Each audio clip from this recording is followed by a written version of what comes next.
Okay, I'm gonna give you a quick rundown in case you haven't seen Cowboy Bebop, because it does kind of get intense later on. Anyway, our main characters are Spike and Jet. Spike is the cool guy. He's more of a guilty pleasure for me. I understand that he's more of a character archetype, but he's such a fun character, you know? And this also speaks to my personality, but the other guy, Jet, is personally my favorite. I just like how they interact and bond. He's like the father of the group in a way, you know? And if you haven't gotten it through your skull yet, there are going to be massive spoilers for the entirety of Cowboy Bebop, so just go watch it, it's good. Okay, episode 1. Spike is chasing a guy inside of a bar who has a bunch of crazy drug addictings that are called Bloody Eye, but he accidentally gets addicted to them himself, and he's supposed to try and sell them so that he and his girlfriend can go to Mars. It introduces you to the idea that they're bounty hunters and they're trying to find down people, but unfortunately, I find that the main villain, aka Astesio or whatever, he's not a very compelling villain. I do like the girlfriend though, she was a nice touch, and the actual thread of the episode, like the Bloody Eye, is also pretty cool. And also, going forward, note that even if I say an episode is bad or just mediocre,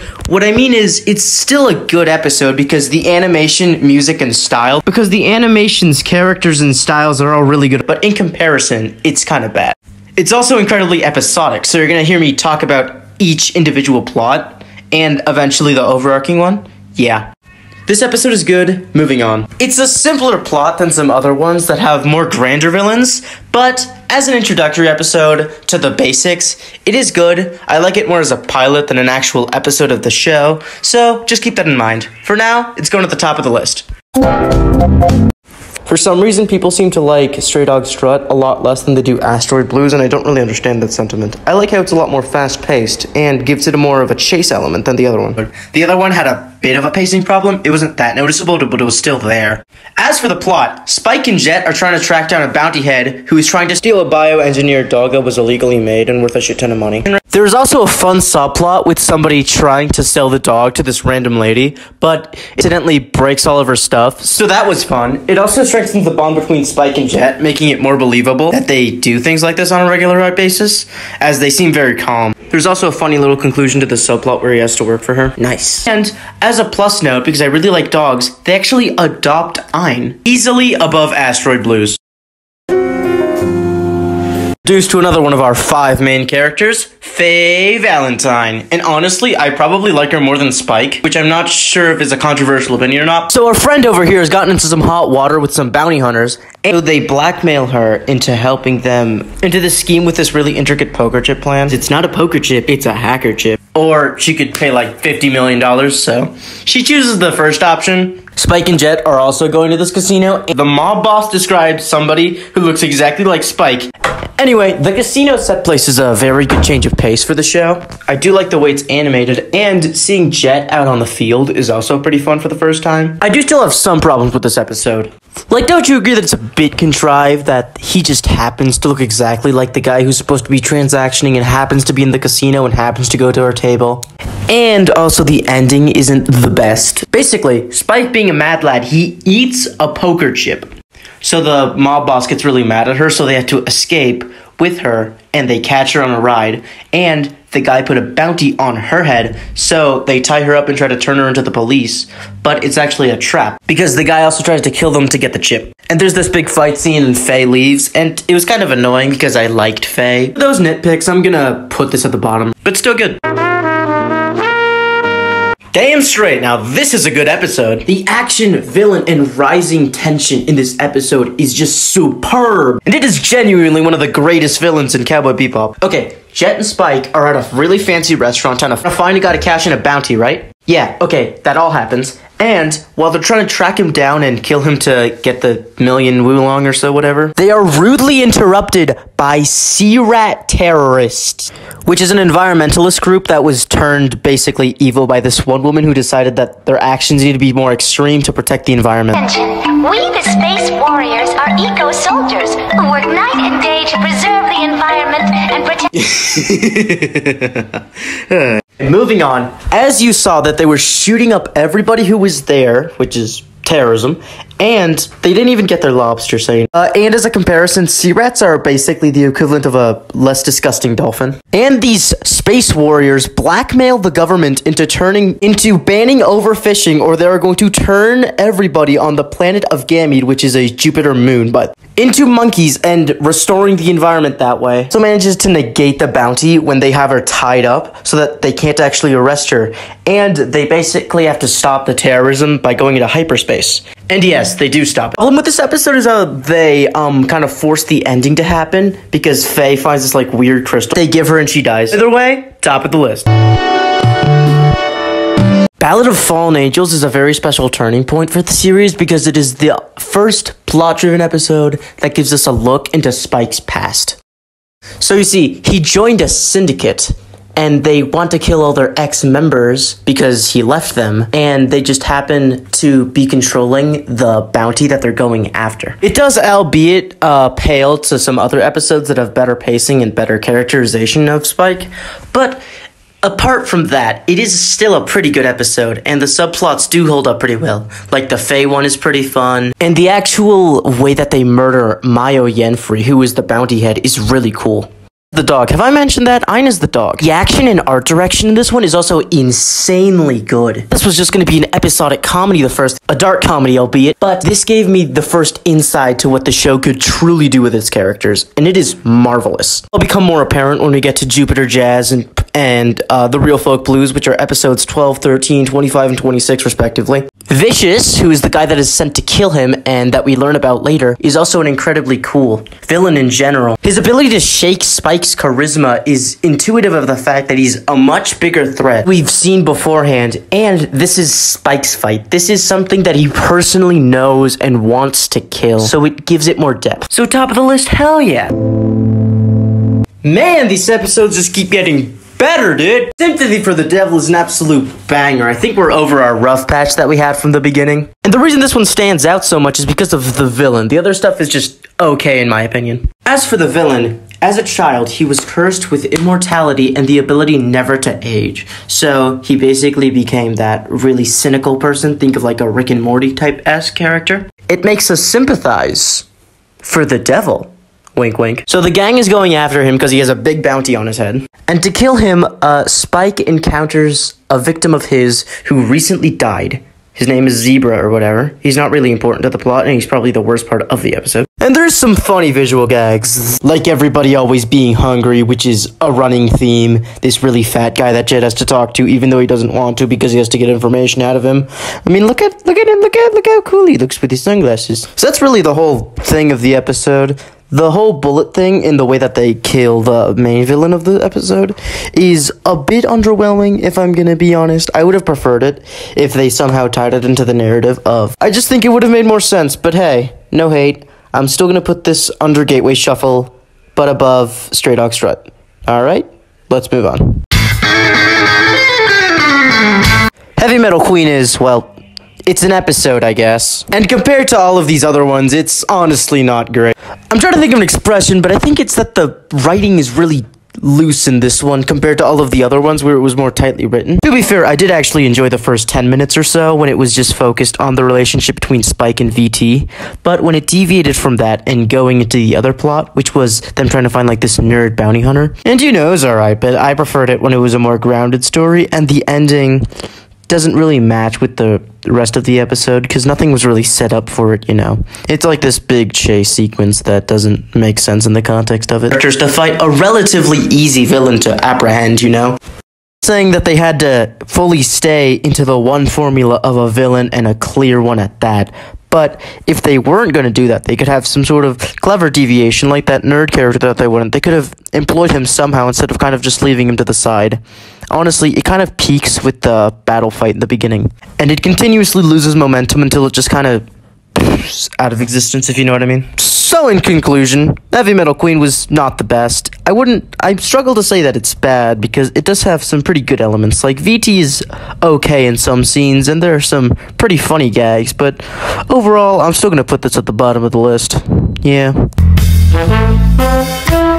I love Waltz for Venus. It is such a simple yet original and creative concept. As the plot stands, Spike and Faye are going to Mars, and they're trying to interrupt this bounty hunter shenanigans that are going on the plane. Seeing the eye of our pseudo-protagonist, Rocco the Thief. And it truly amazes me the amount of a character art they were able to put in 20 minutes. Like, I genuinely thought he was going to be an annoying side character, but he honestly feels kind of like a shonen protagonist, and a good one at that. He's impressed by Spike's swift moves and forces him to train him. The incredibly iconic scene where Spike is just detailing his flojo. Could argue that it's more of a buddy comedy thing where they grow to like each other by the end, but it's really not, because Spike, it's more of a respect thing. Like, him being a thief is somewhat undermined by the fact that he's all doing it for his younger sister, who happens to be blind, which makes his death all the more impactful. It was actually the first time I cried at a Cowboy Bebop episode, and when I finally truly understood the hype behind it. Boss isn't very well fleshed out, but otherwise, easy number one. Jamming with Edward is a classic Cowboy Bebop episode because it introduces us to the comedic classic of Edward. And they're pretty radical. Silly little munchkin solves an international case because she wants to get onto the Bebop. And the producer of that terrorism was a satellite, which she gets blamed for. Oh, I haven't mentioned it yet, but Faye has also joined the crew by this point. And yeah, it works. They managed to attract the Bebop. Yay. Attracts the Bebop, which was her plan. I would like to mention quickly that I really like how Edward is animated, all squiggly with her arms and stuff. There's a minor nitpick that it's kind of structured a bit lazily. Like, the Bebop just goes there on coincidence. It could have been any bounty ship, but whatever, it's a minor nitpick. This episode is really funny, though not all that compelling, which is kind of the groundwork for an Ed episode, as you'll see. And yeah, I would be doing it a disservice if I was to say that the satellite isn't that great of a villain. It's just a hunk of metal, you know? It's really more of an introductory episode to Edward, and since I like Edward so much, I was bound to like it. It gives it extra comedic juxtaposition. But forces their hand at a deal to try and solve the case, but that ends up backfiring because she forces them to make her join the Bebop because she's also pretty good at coding and stuff, so it's just fun. Under sympathy for the devil, but above Stray Dog Strut. Ganymede Elegy is really trying to be a small episode. Therefore, it has very few characters, and Spike doesn't do much here. Establishes how Jet cut ties with the ISSP, and shows his humanity. It's all shot in one moody tavern, with him reflecting on his ex-girlfriend and their relationship. And it really sucks. I just can't get into it like other people can. It has a very slow pace, which I don't think is well utilized. It generally suffers from pacing and juxtaposition error. The characterization is pretty strong. Unlike some other episodes who were also the same length, I never really grew to like the characters in this one. To be frank, I just didn't care if they lived or died, and I think if it didn't do that well, then how am I supposed to say that I enjoyed the episode if I didn't even care about it, you know? For me, it's hard to look at it without seeing the other, much better episodes that do this exact same concept, but 10 times better. It's also shockingly unfunny. I know I'm sounding very negative, but I don't usually include the other positives like the animation or the music. The problem is that the plot has a bit too many holes for my liking that only I seem to see. I'm sorry, I just couldn't get into it. I don't take pride in putting this number 9th, but I'm still gonna do it. And I guess we're all just gonna have to live with that decision now. Alright, here's my ranking of the first 10 episodes. And I do happen to think that all of these episodes are pretty solid in their own right. The only ones that I wasn't particularly a fan of were Ganymede Elegy and Heavy Metal Queen, but even those were mostly brought up animation, music, and characters. So in total, I give the first 10 episodes of Cowboy Bebop an 8.7 out of 10. Let's keep rolling. So Toys in the Attic is a rather mixed bag, if I'm to say so myself. The plot is a little convoluted in that it kind of doesn't mesh well with the universe that we're in, but in general, it's not a bad plot. You see, Toys in the Attic is about Spike and everybody else on the ship getting infected by this weird blob, which happens to be like this weird lobster space thing that he left in the fridge like 3 years ago. It has very good tension, but since we learn that it can't actually hurt you and none of the characters were actually gonna die, that tension is kind of meaningless. So yeah. Also, Spike doesn't really have anybody to bounce off of in the second half, and the funny subplot narration, where instead of the usual narrator, it's just Jet and then goes to Spike, is actually pretty funny. I'll give it a point for that. So in theory, it shouldn't be a very good episode, but I like it regardless. What I think it is, it's a decent zombie movie parody, but it just doesn't need to be, you know? I think the concept is alright, but that it hasn't been pushed far enough yet. So good tension. Also, the intro was pretty funny, with Jet losing all of his possessions. They're just all these small quirks that really work for me. And to top it all off, Ed eats the damn thing, so that's fun. I'm gonna be putting this at the top of my 10 through 20 list, but don't expect it to be up there for very long, alright? Jupiter Jazz Part 1 is a very good episode, standing out greatly due to its episodic nature so far. Makes the immediate hits at his past all the more memorable. It's also important to note that I think Vicious is a pretty underrated villain. To me, he's menacing, that's all he has to be. To start off, there's some fun shenanigans with Spike trying to find Julia, which is his love interest from the Syndicate, and it's pretty wholesome. And spoilers, I guess, but that does not work out very well for him. The gang is searching for them and a man named Gren, who Faye unknowingly befriends, which I like for two reasons. One, Gren is a really good character to me. He is such an interesting personality, and you can really feel the bond growing between him and Faye. And trust me, if you haven't seen the show, Faye bonding with people is very rare, and it really hit me in the feels, which I wasn't expecting. It's also incredibly atmospheric with its uses of jazz. It almost reminds me of Sympathy for the Devil in the way it uses it. It's definitely the weaker of the two-part mid-finale thing of the series, but I think it's a pretty solid time. It's probably not something I would actively rewatch, but I think it's pretty good, and easily above Toys in the Attic. Jupiter Jazz Part 2 is, I think, better than Part 1. Mainly, I really like what they do with Gren's character.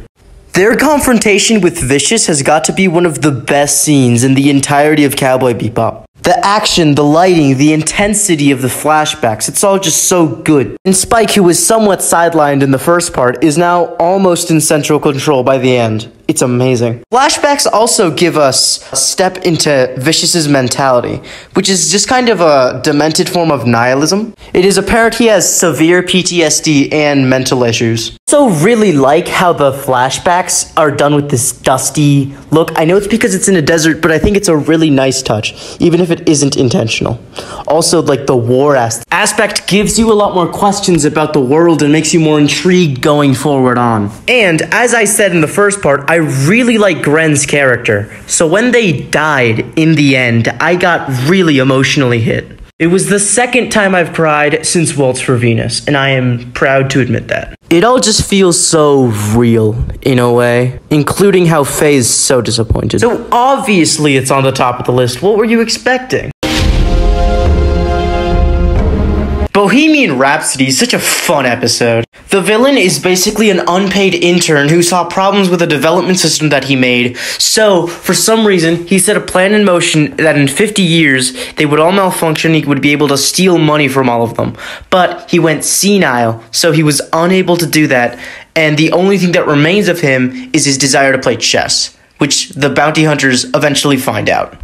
I really also like how it midway through becomes a chess episode because he likes chess for some reason and he becomes BFFs with Ed. It's just so wholesome, you know what I mean? Like, I would never have expected it. And there's also a central Jet story, so it's basically just giving me everything that I want with a really interesting rival who is a worse Black Dog Serenade character. But the ending is still funny with him literally going insane for not getting the bounty. Also, the old men from like episode 3 come back. And it's also really wholesome at the end when Jet decides that instead of getting the money for letting the government shut up about the whole fiasco, that they just let him free so that Ed can have a chess partner. Isn't that just the cutest thing you've ever heard? Don't get me wrong, it is a very niche episode and I could understand why somebody would not like it. But for me personally, under Jupiter Jazz 2 but above Jupiter Jazz 1. I think you're starting to learn that it's always the goofy episodes that get me, and that does not end here. My Funny Valentine is definitely in my 5 worst episodes, and I can admit, I can see why somebody would like it. It's like the 8th episode where Faye opens about her past, and it's kind of a lazy thing to start an episode with whatever. I don't really like the doctor character, and it feels weirdly non-romantic for a romance. Instead of being romantic, it feels creepier than usual. And I do understand that that's one of like the main Faye things, but Faye isn't really Faye yet, you know? And this Sleeping Beauty comparison metaphor that they do throughout the entire episode is really tiring and annoying. There are a couple of scenes thrown in here, like I really like the part where she's asking about his barcode, and that's the way that she finds out. Didn't die when he actually pretended to die in real time, like in the present, not in the past. Cryogenically frozen, you know, it's a whole thing. So the characters were alright, the story was alright, except the doctor and the main love interest, if you could call it that. Ending was cool. Overall, I give it a 6 out of 10. I guess it's cool to see how Faye becomes Faye. Her actually trying to free the guy is pretty nice. You know, it shows depth to their character that she's not an ass all the time. So as a standard episode of television, I think it's okay. But for a Cowboy Bebop episode, bottom of the list, no question. I'm starting to realize that I'm running out of ways to say that an episode is good without sounding incredibly repetitive, but I mean, it is a good episode. The gist of this episode is that a bunch of inmates on death row get accidentally released due to a glitch in a system and take over a ship that was sending them to their death. And one of those people is the person that shot off Jet's arm. Or so we think. It's honestly surprisingly fun to see a bunch of nightmarish death row inmates just haggle around for 20 minutes. And it's also kind of fun to see Jet get back with his old partner that helped him incarcerate Uday as revenge. Or so we think. Back of it is also in a really cool aesthetic. I didn't know Jet looked like such a badass. So Jet goes to refight him, and when he's about to beat him, he reveals that it was actually his partner who set him up because he was getting too close to get information to the syndicate that Spike was into. Apart from the fact that I like how it interweaves Spike and Jet's characters together, it also just shows the strength of the twist of the episode. It's very emotional, so when they stand down to duel, the tension that was being built throughout the episode finally implodes as Jet successfully kills his partner. The reveal that the shotgun was empty and his partner was never actually intending to shoot him is perfect. And in the end, his partner somehow manages to redeem himself because he never actually managed to kill him, or never intended to. He always wanted to just get him out of the way. The setup when he says that he quit smoking for him to give him a final cigarette. That was really sweet. I'm gonna be putting it just under Jupiter Jazz 2, but above Bohemian Rhapsody. Mushroom Samba! Let's fucking go! This episode is hilarious. Listen to this premise. Everybody's hungry and they run out of gas, so they're stuck. So, Ed and Ein scavenge food and get mixed up in this increasingly complex plan about a guy with drug-inducing mushrooms, which naturally Ed finds and gives them to the Bebop crew to find out what they do. It makes Spike go into stare purgatory, Faye becomes a fish for a while, and I think Jet becomes a femboy. I think that's what that means. The chase to get these mushrooms is really fun, as well as all of the side characters like the watermelon guy, the sexy black guy, the sexy woman guy, the black guy, and the twist at the end revealing that they were just normal mushrooms that Ed stole is hilarious. So easily at the top of the list. Speak Like a Child is mostly a Faye-centric episode, which I usually don't enjoy as much as you've seen with My Funny Valentine. I'm sorry to say, this one is just barely better than that one, and that one was pretty shit. Faye is delivered a mysterious package, which she doesn't want to pay the fees for, and she thinks somebody might be tracking her, so she just books it. They're not, though. Inside is just a VHS that the gang tries to find some way to play. And that's basically the synopsis of the episode. It's like a mini adventure of them trying to find something to play with a VHS. It's them going to Earth, just going through a bunch of trials and tribulations, your own hero story. And with the payoff of her seeing at the end, seeing that it was her as a child with those like shitty videos that you make when you're 7 about like, hello, me in the future. It's decent. I like the ending a lot, but the mini adventure feels very loose and not very well written. So under Toys in the Attic, but above My Funny Valentine. Wild Horses is a bit of a complicated plot, so let me simplify it. Basically, the gang are tracking pirates while Spike's getting repairs on his doohickey, the swordfish, whatever, by this old fucking guy. And Miles, who is a very annoying side character that I never want to meet in real life.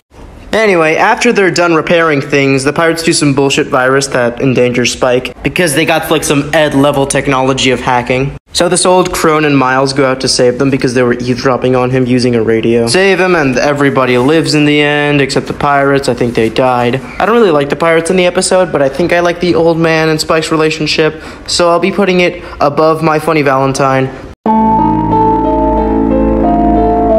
I always spell Pierrot like Pierre, the French name. It's not important to the episode, I just figured I'd put that in. Anyway, this episode is about a genocidal French clown that has PTSD from cats and was psychologically tormented into being an abomination of a monster. Moral so gone to shit that he's probably not even human at this point. And because of course he begins targeting Spike for his next victim. And there's like a 15 million bounty on his head. So Spike fights him for it and gets absolutely destroyed. Round 2, when he's been healed in 15 minutes, he and Pierrot fight in this weird park. They punch each other for a while and then eventually get stepped on because he was distracted by a cat and he dies. This is quite literally the perfect Cowboy Bebop episode. There is nothing wrong with it. The villain, the action, the complexity, the subplots, it is all just 10 out of 10. Unapologetically 10 out of 10. So no shit it's on the top of the list. Hell, it's on the top of the whole damn ranking. I'm sorry, Mushroom Samba. 10 through 20 episodes of Cowboy Bebop managed to really improve the already genius characters, animation, and art style by just giving the characters a lot more solid options to bounce off of each other. It also has goofier episodes that I enjoy, like Bohemian Rhapsody or Mushroom Samba, which I ranked relatively high. Everything is just much more solid, so I'm gonna give episodes 10 through 20 a 9.5 out of 10. Really fucking good and shit. Boogie Woogie Feng Shui not only has the dumbest title in any of the Cowboy Bebop episodes, but it is also the most shit. And the worst part is that I really wanted to like this episode. I mean, it is a Jet narrated episode about him helping somebody reunite with their own father. It would be a great concept if it didn't seem like Jet was out of character and wanted to somehow want to fuck a minor. Like, not cool, dude. Not cool. This episode is oddly sexual to somebody who looks like a 16-year-old girl and a 35-year-old man. And the feng shui, whatever bullshit is just kind of boring. That describes the whole episode, really. It's just kind of contrived and boring. Even then, there were a couple of highlights. I like when he was beating the shit out of this one guy and making him talk, even though he's really an unimportant side character. But overall, a boring, shit, and lukewarm episode with but it's still really funny, pretty well animated, and has a pretty decent ending. I don't want to spoil, actually. So, you know, it's a bad Cowboy Bebop episode, but it's still a good episode of television.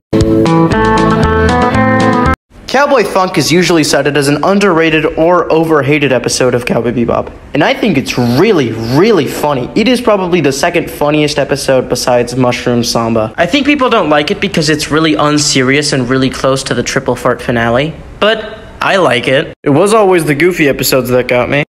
Okay, listen, Spike is having a competition or hate fuck going on with this blonde guy who is exactly like him, and they're both trying to get this bomber who ignites only teddy bears to stop, and it's an environmental militia or whatever. Oh, no, the plot isn't the best part about this episode. The best part is easily the comedy. So yeah, fuck them haters, this is a good episode, of course. And yes, I do think Cowboy Andy is the more fuckable one. Brain Scratch is a classic episode of Cowboy Bebop. The gang is trying to find a scientist who went insane and started a cult where people digitalize their brains and commit suicide. Yeah, this episode's fucking dark. So yeah, it's basically just a compilation of them trying to find the mastermind behind this cult. Everyone gets their time to shine in this episode, so that's nice. Oh, it's just a really well-paced episode with a really interesting villain, because he ends up not being this fake villain that they hatched up. Instead, he's just a virtual entity of a vegetable. They said it, not me. Look it up. This is probably the closest they'll ever get to tackling religion, because in the far advanced future, this is basically the same as a religion. Religion is just seen as a cult because they're so advanced and stuff, I think. I don't know. I could be getting that wrong, but I don't really care. It doesn't have all that many side characters, but the ending is really good, the start, and it builds a lot of good tension with Spike as a solo lead. So, you know, I put it above both of the other ones. Pretty good. Moving on.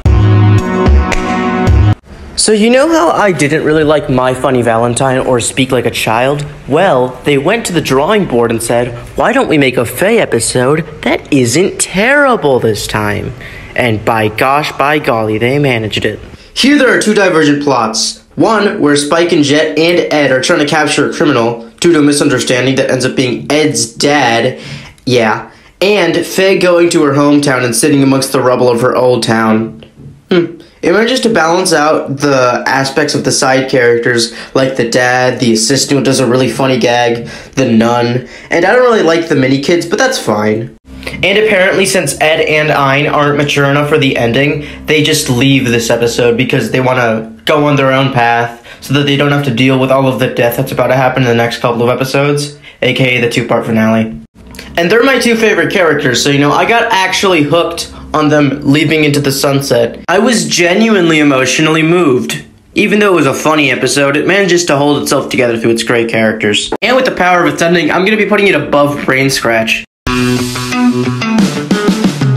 The Real Folk Blues Part 1 is the start of a larger story that opens up in the second episode of this two-part finale, but I'll try to rank them individually as well. Basically, Vicious, or the main villain, is trying to pull a coup on the Syndicate because there's a traditionalism versus modernism mindset that's going on. He fails and is about to be executed. Meanwhile, Spike and Julia reunite since they fell in love meeting in the Syndicate, and is kind of the driving force for the final two episodes, as you'll see.